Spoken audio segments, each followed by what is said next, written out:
Hi, I'm Mr. Cotton, and this is my orientation video for the Computer Systems and Information Technology class. I just wanted to thank you all for joining the class and go through some basics here with you. You should be getting an email either on the first day of class or the day before, going through with attachments that show you everything we're going to go through on this video. So I'll go ahead and get started now. First thing I want to show you is how to install Office at home. You're going to be doing quite a bit on this, especially in the beginning of class with Word documents. The big thing here is that you definitely want to make sure that you have Outlook and have access to student email. This document will be attached to the email when I send it out, and this goes through and tells you how to install Office. You will need your login credentials, which is your network login. You won't get that until the first day of class, so you won't be able to do this actually until you get the login credentials. You'll either get that from me in class or it'll be emailed to you the first day of class. So we'll go on from there and look at the paperwork that you're going to sign and send back to me. This will be attached to the email also. You're either going to sign this in class. I'll have it printed out. If you're here the first day, you'll sign it in class. Or if you're not here the first day, you can just download it on this email, sign it, scan it, and send it back to me. There are a couple things that really want to go over on here, really emphasize. One of the big ones is number one here, how attendance is done for online students and hybrid students. Your attendance as online or hybrid is done by the amount of work you send in. It's not done by you being in class. So hybrid students and online students are welcome to come into class anytime. You can be here 5 days a week, or you can be here, the minimum hybrid needs to be here 3 days a week. But you can come all 5 if you want. But once again, your attendance isn't done by you sitting in class. It's done by the amount of time you spend working on assignments. So if you're in class here and you don't do any assignments that day, you're going to be counted absent even though you were sitting in class. And that's really important because a lot of people don't read that and don't go over that. I send out announcements probably twice a month reminding online and hybrid students how their attendance is done, because there's a lot of people getting marked absent because they thought just because they were sitting in class that they were marked present. But anyways, you want to read over this. There's quite a bit to read in here about classroom policies and how to get started. And sign that and get it back to me. Next, we're going to go over the task list. This is everything you're going to do in the class for the entire 900 hours. You can see it's quite a bit of a list here. And most students will print this out. It's got the little check boxes, and they'll just check it as they go down and do each thing. So that way they know where they're at in the assignments, and also helps you from skipping anything. When you get down here to where these labs are, it can be easy to miss 1 or 2 labs and skip to the end and do the review questions. So you would know that if you're checking these off that you hadn't done those yet. But once again, this goes over the entire class, the entire 900 hours, all the assignments that you're going to do in the class. Great resource to have, so you make sure you get everything done. Alright, next attachment that you're going to have on that email is Blackboard Orientation. Blackboard is where all my assignments live. It's you're going to log into this every day and do your 5 hours worth of work in here. And basically you're going to get this won't be active until the first day of class, so you won't be able to log into this until the first day of class. But this first page here is going to tell you how to log in. Your username is going to be your first initial, last name. So mine would be R Cotton. And your password is going to be your initials plus your month of birth and day of birth. No year in there. So mine would be RC0504 because I was born May 4th. So once again, your username, first initial, last name. Mine is R Cotton. My password would be initials, RC, month of birth, day of birth. So May 4th would be 0504. So my password would be RC0504. If that doesn't work for you, let me know, because it's a possibility that someone else had that username and that they put two letters from your first name. So if somebody already had R Cotton, mine might be RO Cotton instead of R Cotton. But if first initial last name doesn't work with that password, email me and let me know, and I'll look into that and get it fixed for you. All right, next thing I want to look at here is actually Blackboard. When you log into Blackboard, this is what you're going to see. You'll want to click on the class over here under My Classes, and you're going to see this here. On the home page, you'll see announcements, you'll see other stuff, but the really important part here is the announcements. There's nothing listed here, but you can go look under More Announcements. And all these announcements are also sent to your email.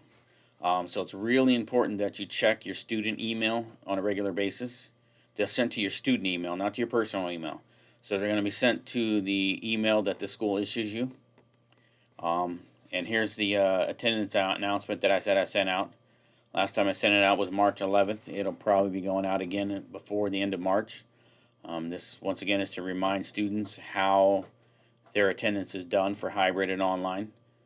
So that way they aren't marked absent when they thought they were present for that day. But this is a very important area. If you're not checking your email all the time, you definitely want to be checking announcements in here, see if anything came out that you missed. But I do require that you check your email at least once a week, because that's how I communicate with you. If I need to ask you anything or help you with anything, it's all going to be through that student email.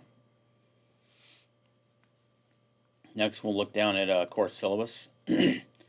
This here is everything you're going to need for the class. It's the textbooks per se. We don't use actual textbooks. We use online textbooks. So for these textbooks, what you would do is you would go to the bookstore and buy a code, and then you would register it online. It's going to have your textbook and as well as the assignments in there.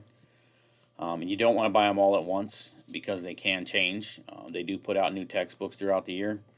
So you would only buy them as you're working on them. So when you get to the first course, the A+ course, which is probably 2 weeks in, so you may want to actually buy that in the first couple days, so that way you have it. And you'll buy that right up front. And then when you get to the networking course, you'll go buy that one. Wait until then. And then when you get to the security course, go buy that one. Don't buy them all ahead of time. Also up top, you see my name, my extension here in my office. As far as calling me, I do not answer the phone during class time. I will answer it after 12:15 and before I leave at 2:15. If you call me during class time and leave a voicemail, I'll get back to you after 12:15. Really, the best way to get a hold of me is email. My computer in the class is up all the time. My email is up all the time. And there's an alarm that goes off when I get an email. So I can hear it across the room. I also have a smartwatch that buzzes when I get an email. So if you send me an email anytime during the day, if you're working from home and you need some help with something, best way is to get me is email, because I'll get back to you within a couple minutes. So I'll be able to answer questions pretty quickly for you that way.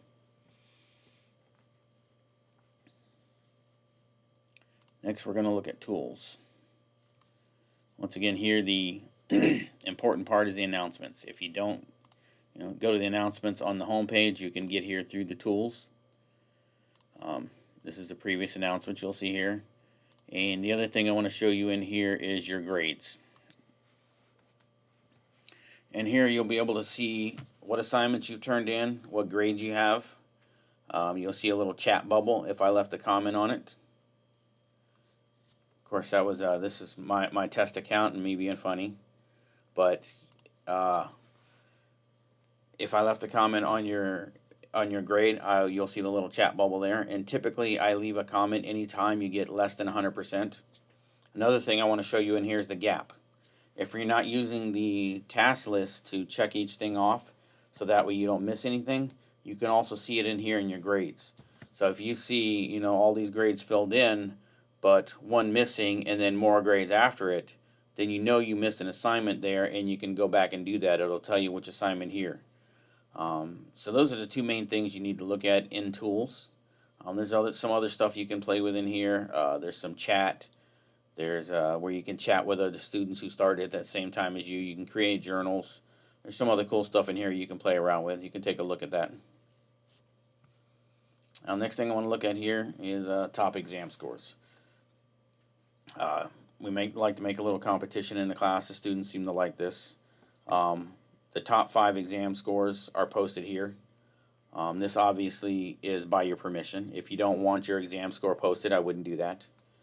But these are the top 5 exam scores since I took over the class, actually, for each test separately. So part 1 is the first part of the A+, part 2 is the second part of the A+, then the Network Plus and the Security Plus. Alright, now we'll take a look at the daily progression chart. This is a very important area. I actually haven't updated it for today, but what you would want to do is find the term that you started here. You can tell by the dates next to it. If you don't know which term you started, you can see which date you started. This will tell you which day you're on. So for example, the people who started in October have now been here 89 days. They've spent a total of 445 hours in class, and right now they should be working on the network course unit 6 in MindTap.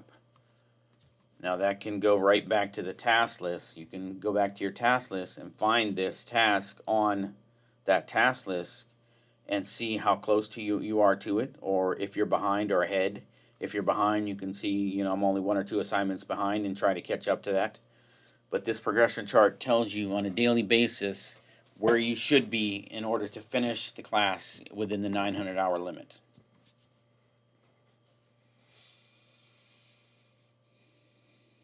Now we'll go back to the meat of the class, the course lessons. This is where everything is listed at. Courses are adaptive. All these assignments in here are adaptive release, meaning that you won't see any assignments until you finish the one before it. So when you come in here, this is going to be completely blank because it's going to wait for you to do class policies. So first thing you need to do, once you get logged into Blackboard, once you read through everything you want to read through, you want to go back to class policies. This restates the policies of my class, and you do a little survey here to say that you understand the class policies of the class and you agree to them. Once that's done, you can go back to course lessons, and this first course should open up. This first assignment should open up, which is keyboarding skills. In the keyboarding skills, I'm asking you to show me that you can type 30 words a minute. All you're going to do in here is go to this link here, which is keyboarding.com. You're going to take the 3-minute test and take a screenshot showing that you hit 30 words a minute. Now, after every assignment, or almost every assignment, there's going to be a drop box. This drop box here is how you turn in the work to me so I can grade it. So after you get that screenshot showing that you did 30 words a minute, you're going to go in here, you're going to browse your local files, and you're going to find the screenshot you did, and then submit it. That sends it over to me for grading. And that's pretty much everything. If you have any questions, once again, the course syllabus shows you where I'm at, how to reach me. Definitely shoot me an email if you have any problems that first day, which almost everyone does, so that's fine. Shoot me an email and I'll answer the questions if you're not in class. But thank you again for joining the CSIT class. I am so excited to have you here. I can't wait to get those certifications for you and help you get out there and get a job and a career in the IT field. Thank you.